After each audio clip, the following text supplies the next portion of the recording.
Good morning. This is Tom Bradford. Before we get started, I'm sick, so it may be that I cough in the middle of a lesson. I've been trying to go through the lesson from beginning to end without cuts or redos, and so you're going to have to bear with me for today.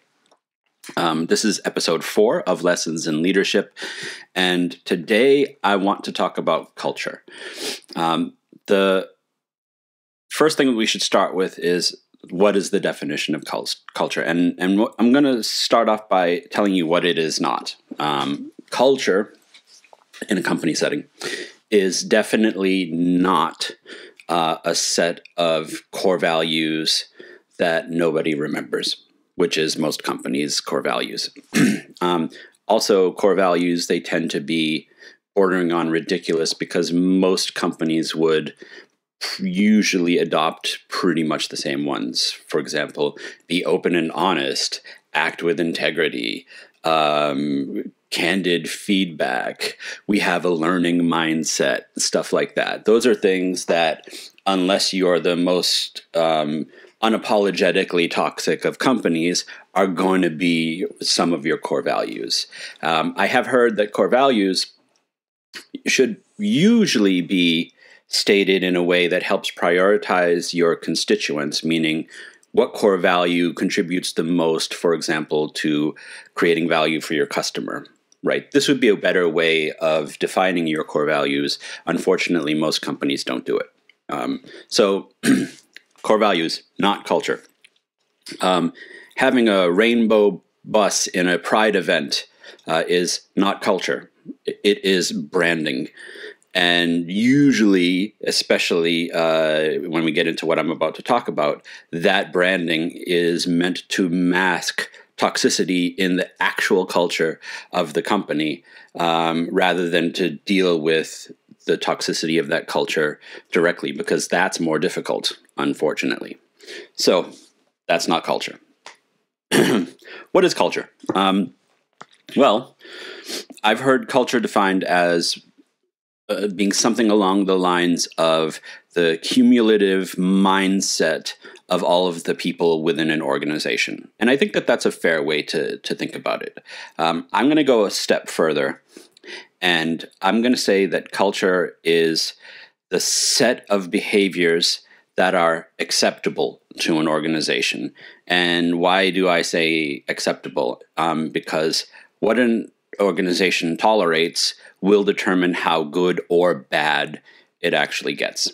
So let's give you an example of behaviors that are tolerated that may harm culture in an organization. For example, imagine you have a head of engineering who yells at junior engineers, who calls product managers idiots in the middle of meetings, and spends most of his time outside smoking. He is then promoted to vice president. What message does that send to your organization? Well, the message that it sends is that people who are assholes are rewarded. That is how you define acceptable behavior. The problem with it is that people will begin to emulate that. They will either actually go back. They will either say, oh, well, this is what I have to do to be rewarded in this company, and therefore I will emulate that behavior. Another set of people will see that and say, oh, well, fuck that. I'm never going to compromise myself in order to get ahead at this company, and therefore I will leave. Now, the problem with that is that the people who just left, those are the people that you want. And so now you've got a company full of assholes, and it only gets worse. So another example, imagine you're an engineering organization, and you're preparing for a town hall. So you create a Slido Q&A. Somebody anonymously asks the question, and this is in preparation for a conversation around the gender pay gap. Somebody asks the question, and I'm quoting, "Considering the relatively smaller size of a woman's brain, shouldn't that factor into her pay?" Now, on its face, that's a horrible thing to ask, It's ridiculous and should be dealt with immediately. What's worse is that 80 people within that organization upvoted it. What's even worse than that is that the VP of engineering, who was going to field those questions, basically dismissed it and told the engineering organization, who were rightfully upset, that they should just ignore the troll. Now, here's the problem. It wasn't just one person with these views. It was 81 people with these views. And in fact, a minimum of 81 people with these views, because the 81 were the ones who were courageous enough to make their stupidity known. So you have, in a 1,600 person organization, at least 5% of your organization hold these views. And if your answer is ignore the troll, then you are basically saying we accept that a minimum of 5% of our organization are misogynist pieces of shit. That's culture. And it only gets worse. What's good culture? Good culture is a manager who, as soon as they see a situation where sexual harassment is happening, where threats are happening, and as soon as the accusations are solidified, they summarily dismiss that person. No trial period, no probation, nothing. They go, and then you deal with the legal repercussions that may actually occur as a result of dismissing a person. That's culture. I've worked at a lot of companies. I've worked at companies where the culture, if not kept in check, has actually sort of just spiraled down into the abyss. And I'm old enough now where I just don't accept it anymore. I can't. I don't have the energy for it. I'm 51. My days are numbered in the industry, and if those are the battles that I'm fighting, then I'm not focusing on creating value for people in the organization and for customers that the organization serves. And so why would I want to do that? Here's another example. Your company, you're doing your yearly reviews. You're faced with reviewing two developers who you have to decide whether one or the other is going to be promoted. Now, they present to you almost equally based on their reviews and based on their contributions to the outcomes of the company. How do you decide? Do you bite the bullet and promote them both?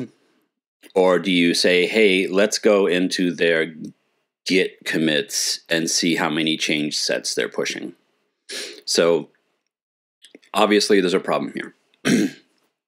Especially if you are a manager who's existing several layers away from these developers and from the teams wherein which they work. You have absolutely no idea how the team works. You don't know if the team is pairing. You don't know if the team is mobbing. You assume that every person is individually contributing their own change sets to the team, but when you're pairing and mobbing, that is not the case. So whoever is the driver in a pairing session will usually be pushing the change sets. And the other person, you won't see many change sets from them, but they're contributing equally to the outcomes of the team.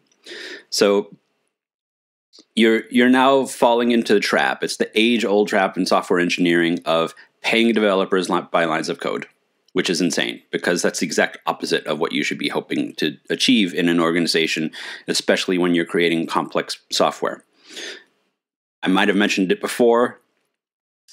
I'm not looking for developers because of the amount of code that they push. I'm looking for developers because of the way that they solve problems for customers.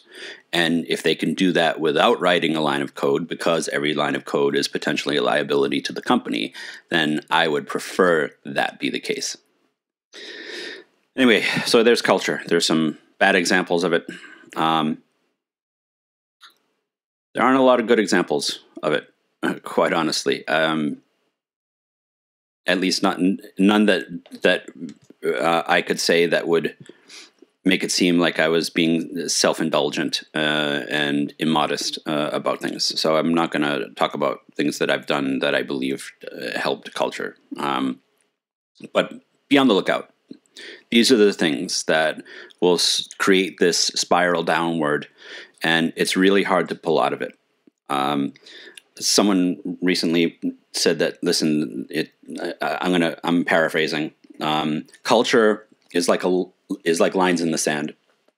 You establish a line, and then somebody steps over it, and the decision that you make, or the non-decision that you make as to what you do about that step over the sand, will determine whether or not that person just goes, or whether you have to wipe out the line in the sand and redraw it.